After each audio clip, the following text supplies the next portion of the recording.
দেখেন এই ছোট ছেলেটা, তার দাদা মনে হয় আগেই মারা গিয়েছে।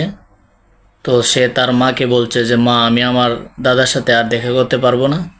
তখন মাও তার সাথে কথা বলছে। ভিডিওটি পরিপূর্ণ দেখুন। আম্মু, হুম।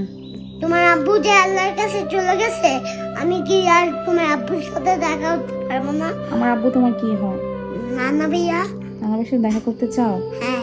হুম। আমি যদি তোমার আব্বুকে মোবাইল দিয়ে কল দেই, তাহলে কি তোমার আব্বু আসবে না? আর কোত্থেকে আসবে না? যে আল্লাহর কাছ থেকে আল্লাহর কাছে কেউ গেলে তা আসতে পারে না। আমরা দিল্লি আসতে পারবো? তুমি কি যেতে চাও? না, হ্যাঁ, খেতে চাই না। যাইতে চাও না? না, কেন? আমি আমি আমি আমার নানা ভাইয়ার সাথে দেখা করতেও চাই না।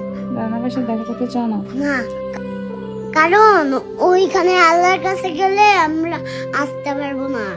আল্লাহর কাছে গেলে আসতে পারবো না, এই না। কারণে নানা ভাইয়ের সাথেও দেখা করতে চাও না? না, তো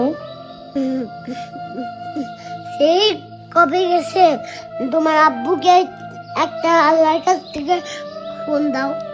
আল্লাহর কাছে একটা ফোন দিতাম। হ্যাঁ, তোমার আব্বুকে বলো যে আমার কাছে আসতে, আমার সাথে দেখা করে আল্লাহর কাছে যেতে। তোমার দেখা করে? আরে বাবা রে, সেটা যদি সম্ভব থাকতো তাইলে আমার বাপরে কবে আল্লাহর থেকে ফোন দিয়ে নিয়ে আসতাম। আল্লাহ, কাম্মু, তুমি কি কষ্ট পাচ্ছ? কষ্ট পাচ্ছি তো মা। তা কাম্মু, তুমি কষ্ট পাইও না। আমি না তোমার ভাই বাবা। আমি তোমার বাবা? হ্যাঁ তুমি আমার বাবা? হ্যাঁ। তোমার কষ্ট পাবো না? না হ্যাঁ, না, কষ্ট আমি আমি বড় হয়ে প্যান্ট পরবো। প্যান্ট পরে কি করবা?